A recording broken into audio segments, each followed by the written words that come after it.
By chance, I saw a message on my husband's cell phone that read, "Friday at midnight. Don't be late, or everything is lost." My blood ran cold. On Friday afternoon, he made up an excuse about an urgent meeting and left. I decided to follow him in secret. At midnight, I saw his car parked in front of a strange house. When I opened that door, what I found destroyed me in a way I never imagined possible. But before we continue, make sure you are already subscribed to the channel and write in the comments, where are you watching this video from? We love to know how far our stories are reaching. My name is Barbara. I am 62 years old, and until 3 weeks ago, I believed I had a perfect marriage. James and I had been together for 7 years, married for 5. He was attentive, hard-working, the kind of man any woman would say is a good husband. We had our routine, our plans, our life built brick by brick. I trusted him blindly. It all started to crumble on a random Tuesday. It was the middle of the night, around 2 in the morning. I woke up thirsty, my mouth dry, that uncomfortable feeling that won't let you go back to sleep. I got up slowly, so as not to wake James, who was sleeping soundly beside me. The room was in absolute silence, only the slight hum of the ceiling fan breaking the stillness of the night. When I passed by his nightstand, his phone screen lit up. A notification. Normally, I would never look. I always respected my husband's privacy. I was never the type to go snooping through phones, social media. None of that. But that night, something pulled me. Maybe it was the bright glare of the screen in the dark room. Maybe it was a woman's intuition. I cannot explain it. I picked up the phone carefully, almost without breathing. The message was there, on the lock screen, clear as day. Friday at midnight. Don't be late, or everything is lost. My heart started racing. I read it again, and again. The words danced in front of me, each one weighing like lead in my chest. What message was this? From whom? What would be lost? I tried to see the number, but it wasn't saved in his contacts. It was just a sequence of unknown digits. I felt my hands shaking. I looked at James, still sleeping peacefully, oblivious to the earthquake that was beginning to crack the ground beneath my feet. I thought about waking him up, asking him directly. But something stopped me. Fear, maybe. Fear of hearing a lie, or worse, fear of hearing the truth. Before I could do anything, James's hand shot out of nowhere and grabbed my wrist tight. I jumped, almost dropping the phone. He opened his eyes, wide and wild, with an expression I had never seen before. Pure panic. His breathing was rapid, as if he had just woken up from a nightmare. "What are you doing?" he asked, his voice hoarse but tense. Before I could answer, he snatched the cell phone from my hand. Not gently, but with force, with desperation. That shocked me more than the message itself. In 7 years together, James had never done anything like that. "James, what is that message?" I asked, trying to keep my voice steady, but it came out trembling. "Who sent you that? What does it mean?" He sat up in bed, running his hand over his face, sweating cold even though the fan was on.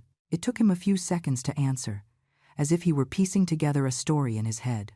"It's just spam, Barb," he said, trying to smile, but the smile didn't reach his eyes.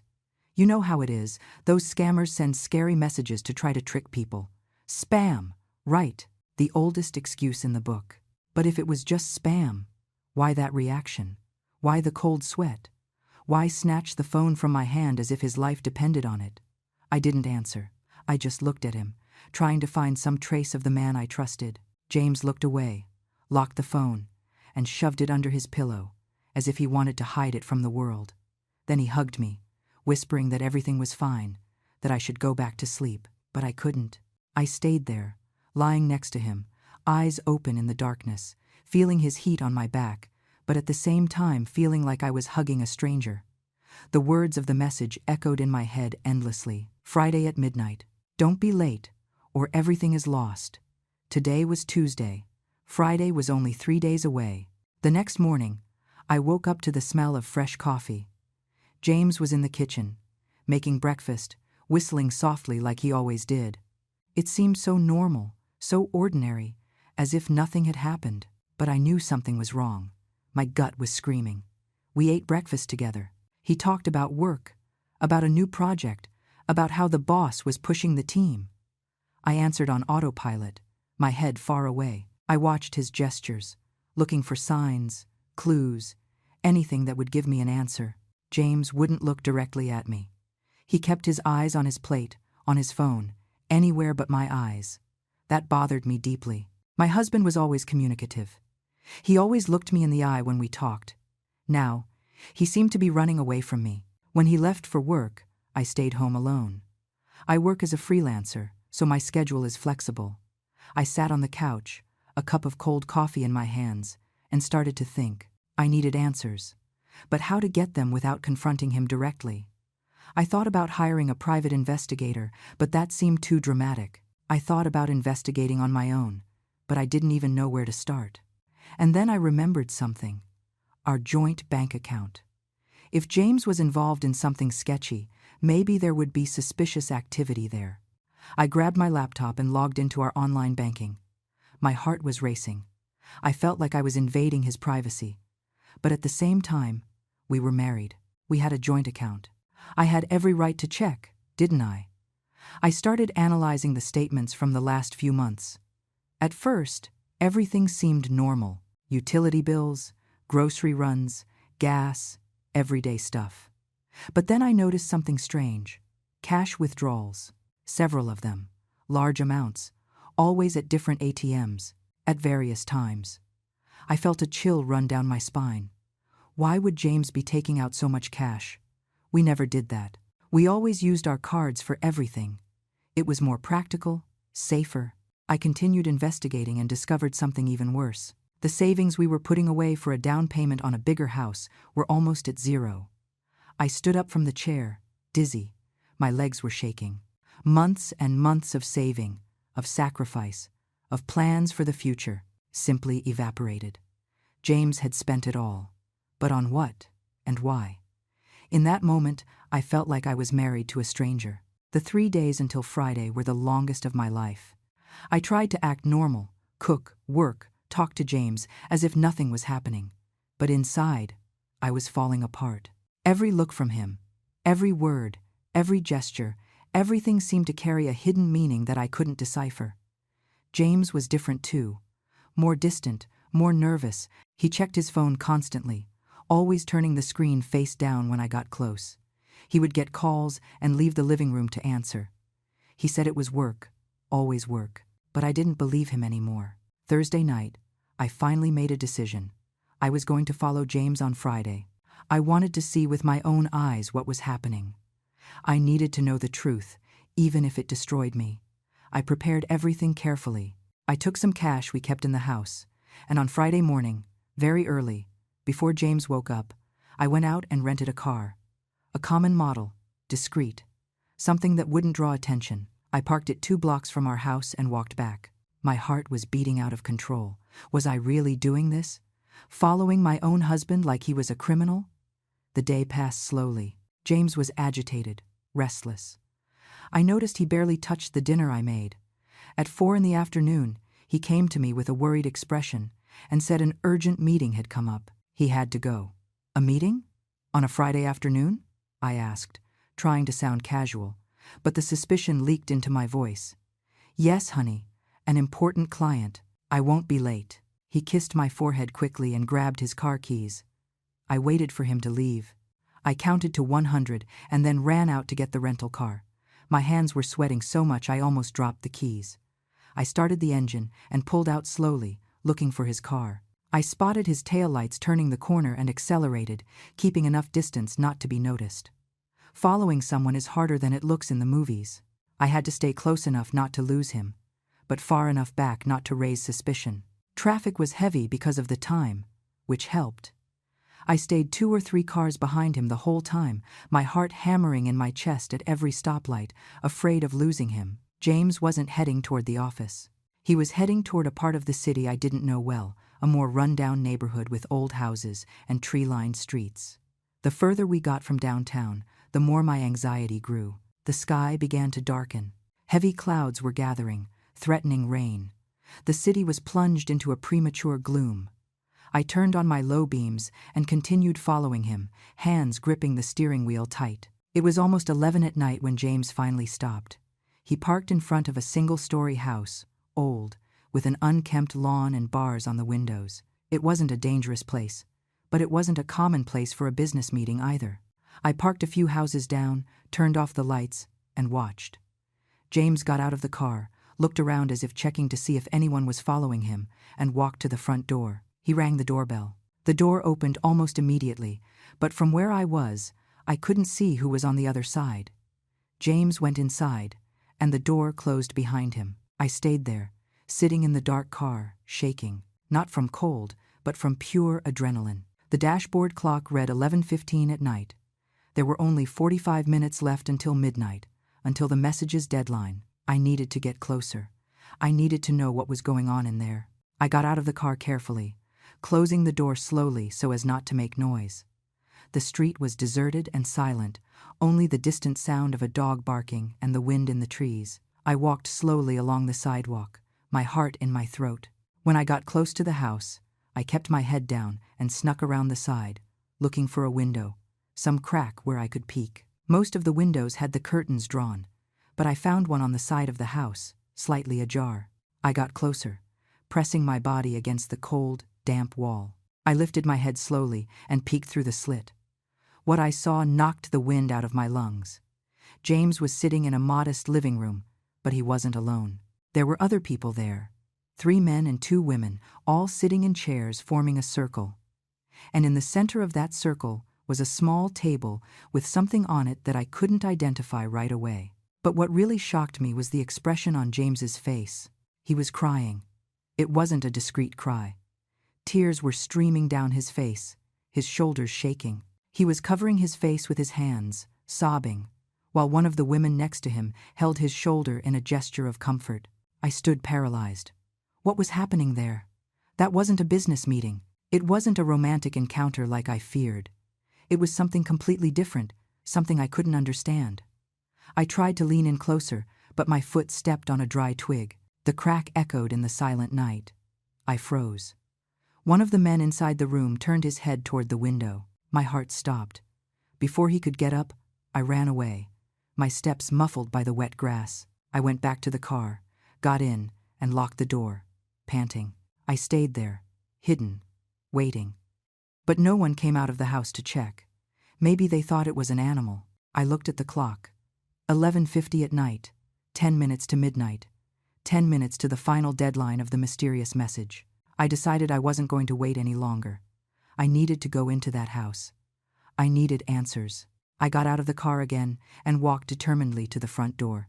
My whole body was shaking, but I wasn't going to back down now. I got to the door, took a deep breath, and before I could regret it, turned the knob. The door was unlocked. I pushed it slowly, the squeak of the hinges sounding too loud in the silence. I went inside. The hallway was dimly lit. Low voices were coming from the living room in the back. I walked toward them, every step seeming to resonate like a drum in my chest. When I reached the entrance to the living room, I stopped. Everyone looked at me at the same time. The silence was absolute, cutting. James saw me, and his face went completely pale. He jumped up, knocking over his chair. "Barbara?" His voice came out strangled. "What? What are you doing here?" I couldn't answer. My eyes scanned the room, trying to understand. The people looked at me with surprise, but not with hostility. And then my gaze fell on the table in the center of the circle. There were photos there, photos of a baby. My world stopped. I looked at the photos scattered on the table. A small baby, wrapped in white blankets. It wasn't a recent photo. It looked old, faded. Next to the photos was a worn teddy bear and a tiny hospital bracelet. "James." My voice came out like a hoarse whisper. "What is this?" He approached me, his face still wet with tears, hands outstretched as if he wanted to calm me, but not knowing how. "Barb, I can explain." His voice was broken, fragile. One of the women in the circle stood up. She was older, must have been about 50, with gray hair and kind but sad eyes. "You must be Barbara," she said softly. "James talked a lot about you. My name is Eleanor. I coordinate this group." "Group?" I repeated, confused. "What group?" "It's a support group," Eleanor explained, gesturing for me to sit. but I couldn't move. For people who have lost children, I felt as if the floor had opened up beneath my feet. Children? My voice came out louder than I intended. James, what is she talking about? James covered his face with his hands again, shoulders shaking. One of the men in the group, a gentleman with a gray beard, spoke calmly. Maybe it's better if you two talk in private. You can use the other room. Eleanor guided us to a small room next door, where there was only an old sofa and a coffee table. James and I sat down, but I kept my distance from him. I felt like I was sitting in front of a stranger. Barbara, James began, voice trembling, red eyes fixed on his own hands. I should have told you a long time ago. I know. But I couldn't. Every time I tried, the words died in my throat. Tell me what? I demanded, my own voice breaking. James, I don't understand anything. He took a deep breath, as if gathering strength to open an old wound. Before I met you, I was married. It was a brief marriage, lasted only 2 years. We had a son, Lucas. I felt like I had been punched in the stomach. You have a son? Had, he corrected, tears starting to flow again. Lucas died when he was just 6 months old. SIDS, sudden infant death syndrome. One morning, my ex-wife went to check the crib, and he just wasn't breathing anymore. I brought my hands to my mouth, stifling a sob. The pain in James's voice was real, palpable, heartbreaking. Our marriage didn't survive the loss, he continued, wiping tears with the back of his hand. Each of us dealt with the grief in a different way. We grew apart, divorced a year later, and I tried to bury everything, pretend it never happened. I met you, fell in love, and thought I could leave the past behind. But you couldn't, I said softly, beginning to understand. No, he admitted. The pain never went away, Barb. It just stayed hidden, waiting, and when we started talking about having kids, it all came back. The fear, the guilt, the feeling that I didn't deserve to be a father again, that if I tried, something terrible would happen. I remembered the conversations we had about having children. James always found an excuse to postpone it. He said we needed to be more financially stable, that it was better to wait a little longer. I thought he just wasn't ready. I never imagined there was such a deep tragedy behind that hesitation. The message, I said suddenly, connecting the dots. That message on your phone. Friday at midnight. Don't be late, or everything will be lost. James nodded. It was from Eleanor. This group meets every last Friday of the month, at midnight, because that's the time most of us feel most vulnerable. When loneliness and pain weigh the heaviest, the message was a reminder. The everything will be lost was her way of saying that if I missed this meeting, especially this one, I might lose the chance to finally talk about Lucas openly. Why at midnight specifically?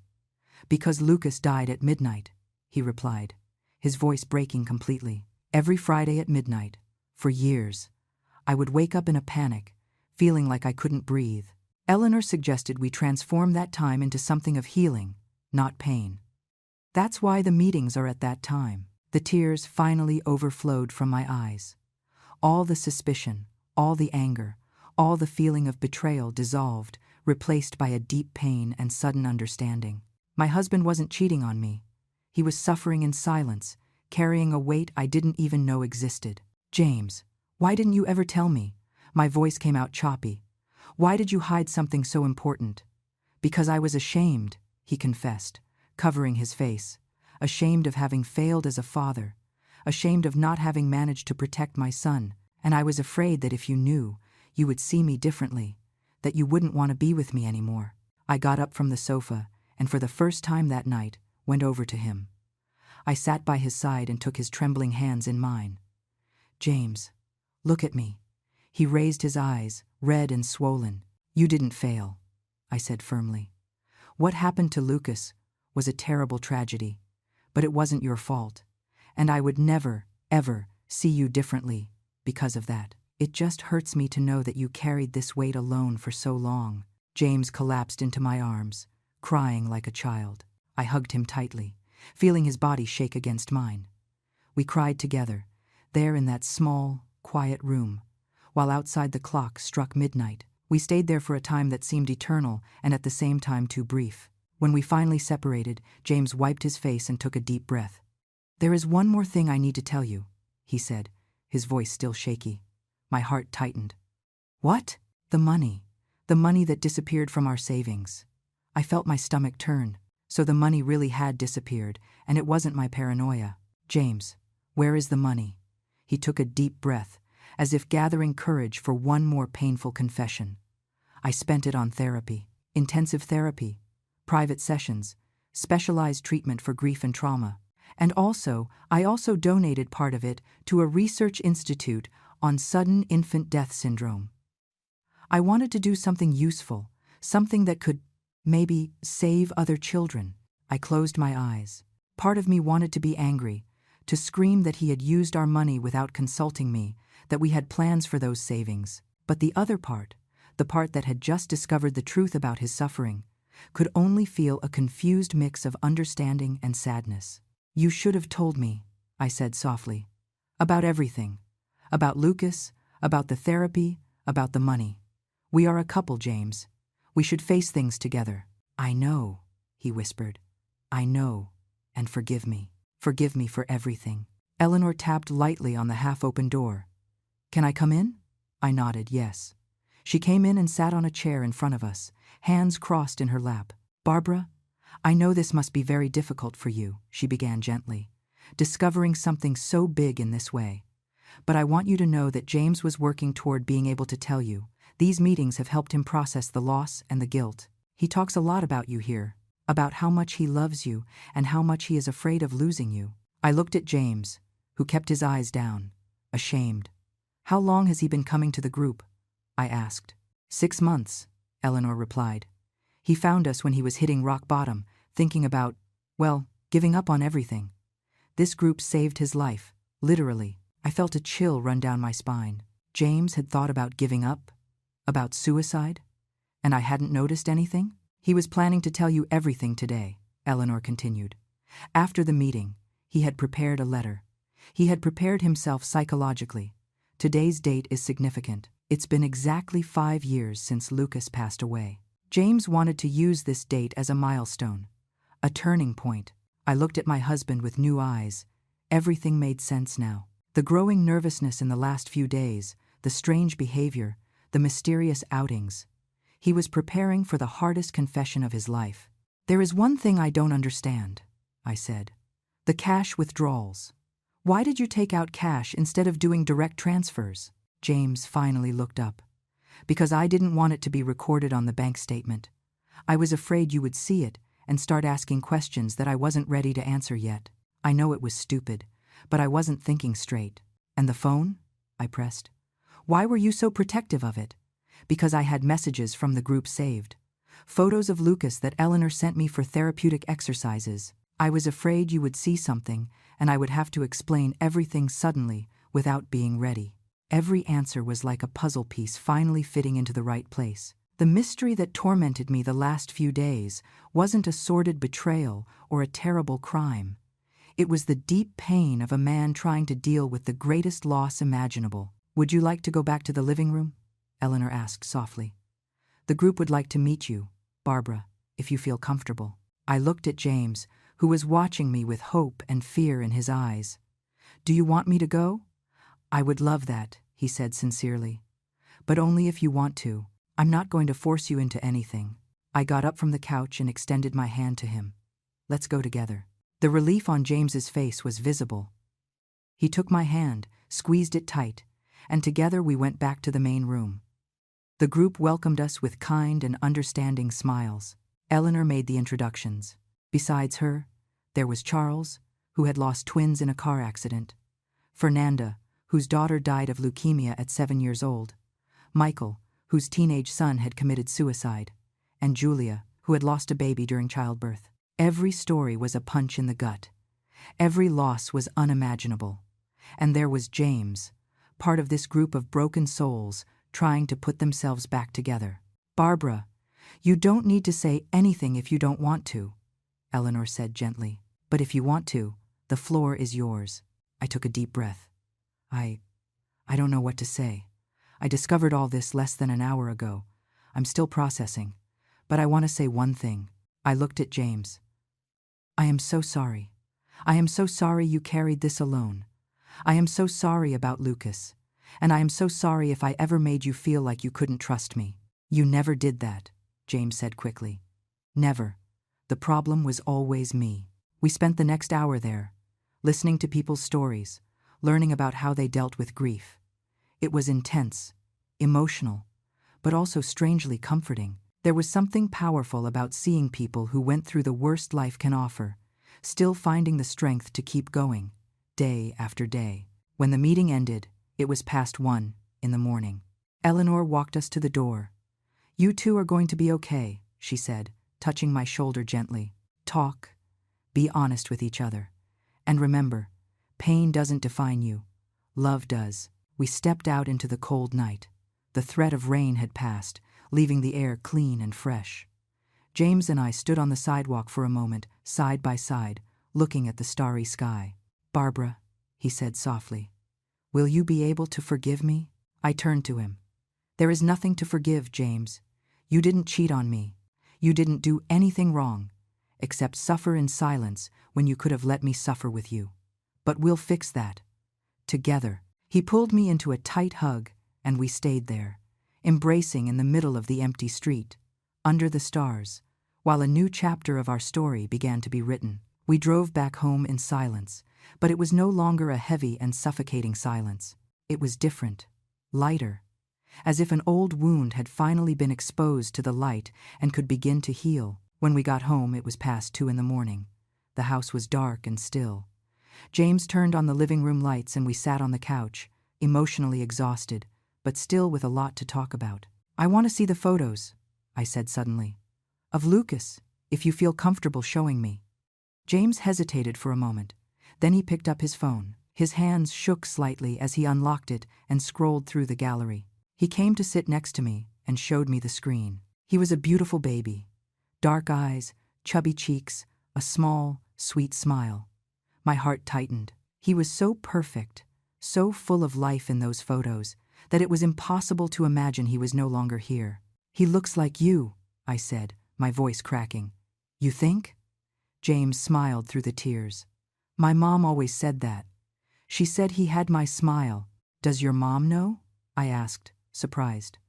She knows. She and my dad were devastated when Lucas died. After the divorce, I asked them not to bring up the subject anymore. I said I needed to move on. I think they respected my decision, but I know they suffered in silence too. I looked at more photos. Lucas in the crib, Lucas in James's arms, Lucas with that teddy bear I saw at the meeting. Every photo was a window into a past I had never known, a part of my husband's life that had been kept hidden for so long. What was she like? I asked. Catherine. James said the name carefully, as if unearthing something fragile. She was. She is a good person. She suffered as much as I did, maybe more. She was the one at home when it happened. She blamed herself every day, thinking she should have noticed something, done something differently. Do you still have contact? Minimal. She moved to another city after the divorce, remarried about 2 years ago. She sent me a message around that time, saying she was trying to start over. I replied, wishing her happiness. It was our last conversation. I stared at the photos, trying to process everything. It was strange to think that my husband had had a whole life before me. A wife, a son, a family I never knew existed. But I didn't feel jealous. I felt sadness. Sadness for the loss, for the pain, for the waste of a life so small and precious. James, I said after a long silence, I understand why you didn't tell me. I understand the fear, the shame, all of that. But I need you to promise me one thing. Anything? He responded immediately. Never hide something like this from me again. No matter how difficult it is, how painful, how scary. We are a team, and teams face things together. I promise, he said, taking my hands in his. Never again. And about having children? I began, but he interrupted me. I know I gave you the runaround on that, he said, voice full of guilt. And forgive me. The truth is, I want to have children with you, Barb. Very much. But I also have a lot of fear. Fear that it will happen again. Fear of not being able to protect them. Fear of losing everything again. I understand that fear, I said gently. And I'm not going to pressure you. But I want you to know that no matter what happens, we are going to face it together. The fear won't disappear, but we can learn to live with it. And when, or if, we are ready, we will take that step. No rush." He hugged me tight, burying his face in my neck. I felt his tears wet my skin. "Thank you for not giving up on me," he whispered. "Never," I replied, kissing his hair. "I will never give up on you." We stayed hugged for a long time, letting the emotions flow freely. When we finally separated, James looked at me with a determined expression. "There is another thing I need to do," he said. "I want you to meet my parents properly. I want to tell them about Lucas in front of you. I want everyone to know. No more secrets." "Are you sure?" I asked. "Absolutely. Eleanor always says that healing begins when we stop hiding. So, that's what I'm going to do. I'm going to stop hiding." I smiled, proud of him. "Then let's organize a lunch with your parents this weekend." That night we slept, hugged closer than we had been in months, and for the first time in a long time, I felt like I really knew the man I had married. Not the edited version he showed the world, but the complete version, with all the scars and wounds. The following Saturday, we went to lunch at James's parents' house. I was nervous, knowing what was coming, but also determined to stand by his side throughout the conversation. Margaret, James's mom, welcomed us with her warm smile as always. Robert, his dad, was at the grill on the patio cooking the meat. It seemed like an ordinary family day, but I knew it wasn't. We ate first, talking about trivial things. Margaret talked about the garden. Robert told stories from work. James was quieter than usual, clearly gathering courage for what was coming next. When we finished eating and were having coffee, James cleared his throat. "Dad, Mom, there is something I need to talk to you about, with both of you and with Barbara." The serious tone of his voice changed the atmosphere immediately. Margaret put down her coffee cup, worry stamped on her face. Robert leaned forward, attentive. "Is everything okay, son?" Margaret asked. "Yes, Mom. Better than it has been in years, actually. But there is something I need to talk about. About Lucas." The silence that followed was heavy. Margaret brought her hand to her mouth, eyes filling with tears. Robert stiffened, jaw tense. "Son," Robert began. But James raised his hand gently. "Let me speak, Dad, please." And then James told everything. About the pain he carried alone, about the support group, about how he had hidden everything from me, about the fear, the guilt, the shame. He spoke for almost half an hour nonstop, the words flowing like a dam finally broken. Margaret cried openly. Robert kept his eyes fixed on his son, emotion clearly contained but present. I held James's hand the whole time, giving him silent strength. When he finished, Margaret got up and went to him, pulling him into a tight hug. "My son," she sobbed, "my dear son. We just wanted to protect you. We thought not talking about it would help you get over it, but we were wrong. We were so wrong." "You weren't wrong, Mom," James said, hugging her back. "You did the best you could. We all did." Robert approached and put a hand on his son's shoulder. His voice came out hoarse when he spoke. "I think about Lucas every day. Son, every day. And I think about you, carrying that weight alone. It breaks my heart." "I'm not alone anymore, Dad," James said, looking at me. "Barbara knows now, and you know, and I'm in therapy. I'm in a support group. I'm healing, slowly, but I'm doing it." Margaret turned to me, eyes still wet. "Barbara, thank you. Thank you for being by his side, for not giving up when you found out." "I love him," I said simply. "And we get through things together." We spent the rest of the afternoon talking. For the first time in years, they spoke openly about Lucas. Margaret brought out a photo album she had kept. We saw photos of the baptism, the first bath, Lucas sleeping.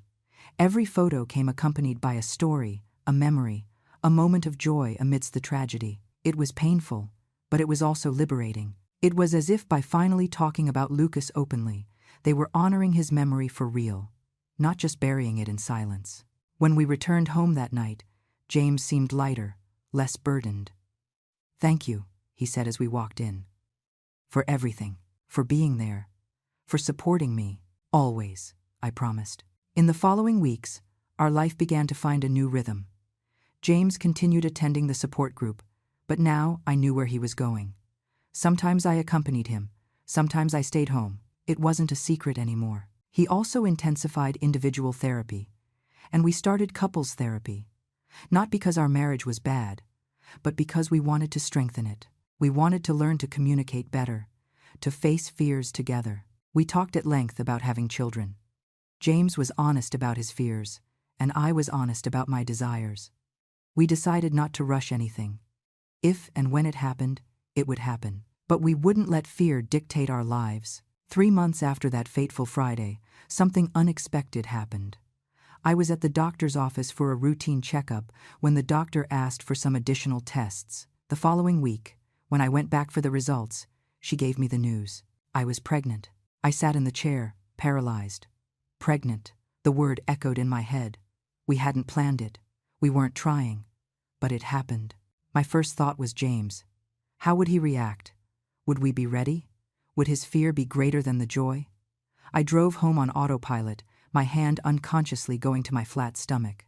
There was a life growing there. A new life.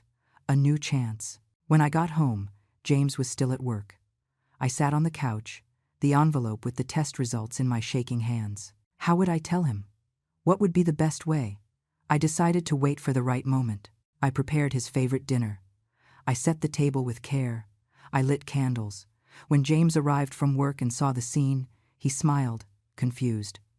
"What special occasion is this?" he asked, kissing my forehead. "Sit down," I said, trying to keep my voice steady. "I need to tell you something." The worry immediately invaded his face. "What happened? Is everything okay?" "Everything is fine," I assured quickly. "More than fine, actually.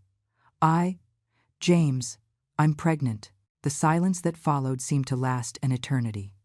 James stood completely still, eyes fixed on me, processing the information. "Pregnant," he repeated, as if testing the word. "You? We're going to have a baby?" I nodded yes, holding his hand. "I know we didn't plan it. I know you're afraid. And if you're not ready, we can talk about—" "No," he interrupted me, squeezing my hand. "No, I am afraid, yes, very afraid. But I am also, Barb, I'm happy." Tears began to stream down his face. "I'm really happy." He pulled me into a tight hug, crying on my shoulder.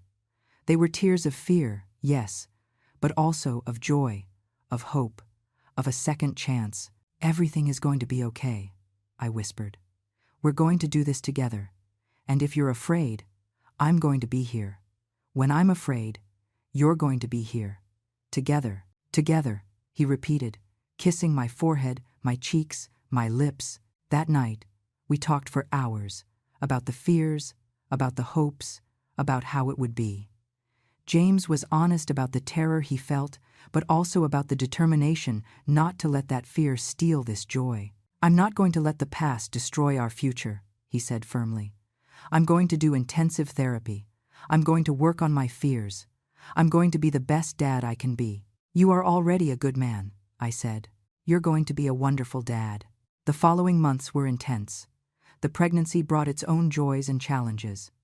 James was attentive to the extreme, sometimes even excessively. Every time I coughed or complained of a little pain, he went into panic mode.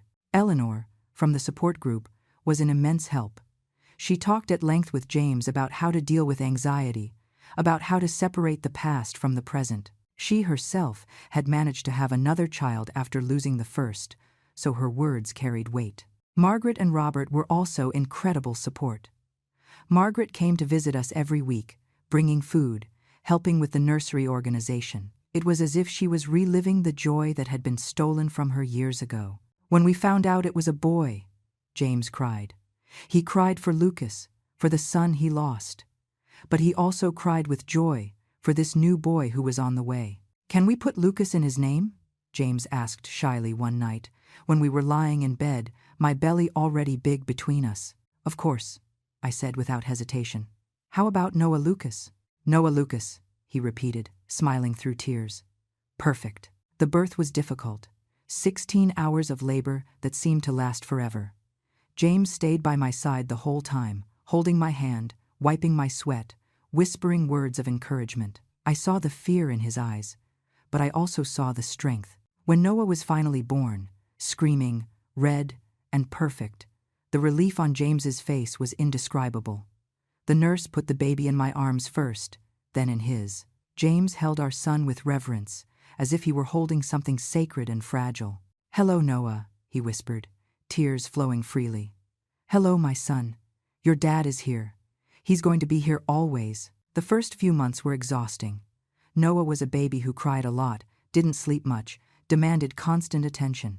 James barely slept, waking up with every little noise to check if the baby was breathing.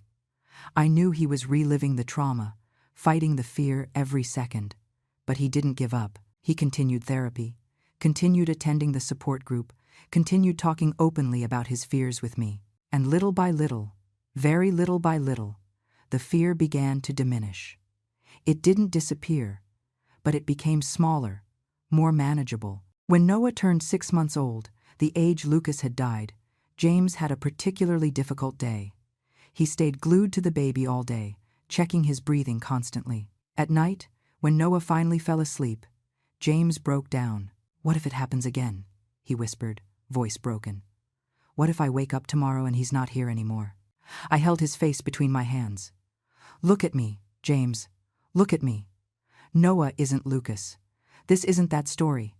Look, he is here. He is breathing. He is strong and healthy. You can't live in fear of what might happen. You have to live what is happening now." He nodded, taking a deep breath. "You're right. You're right. I just need to remember that every day, and I'm going to remind you, I promised. Every day, as many times as necessary." We went to visit Lucas's grave together for the first time since I found out about him. It was a small and quiet cemetery, the headstone simple, but well cared for. James had come alone for years, but now he was with me, and we had Noah in the stroller. James knelt in front of the headstone. "Hello, Lucas," he said softly. "I brought someone for you to meet. This is your brother, Noah. He has your eyes, did you know? And I want you to know that I will never forget you. You will always be my first son, but now I have another son too, and I'm going to do everything I can to take care of him, for me and for you." I stayed by his side, a hand on his shoulder, letting him have that moment. When we got up to leave, James seemed more at peace than I had ever seen him. Today, Noah is 1.5 years old. He is a happy, curious child, full of life. James still has his moments of fear, his nights where he wakes up to check if the baby is breathing. But those moments are less frequent now. He learned to live with the fear, not letting it control his life. Our marriage came out stronger from all of this. I learned that secrets, even those kept with good intentions, can be more destructive than painful truths. I learned that vulnerability isn't weakness, it's bravery. And I learned that true love isn't about having no problems, it's about facing them together. James gave me the greatest gift someone can give another person: his complete truth, his scars, his fears, his whole story. And in return, I gave him my total acceptance and support. Sometimes, when the three of us are together, Noah playing on the living room rug, James and I sitting on the couch, I look at my husband and see everything he overcame: the loss, the pain, the paralyzing fear, and I see the strength that was necessary to continue, to open up, to try again. That message on his cell phone, Friday at midnight, "Don't be late or everything will be lost," almost destroyed our marriage.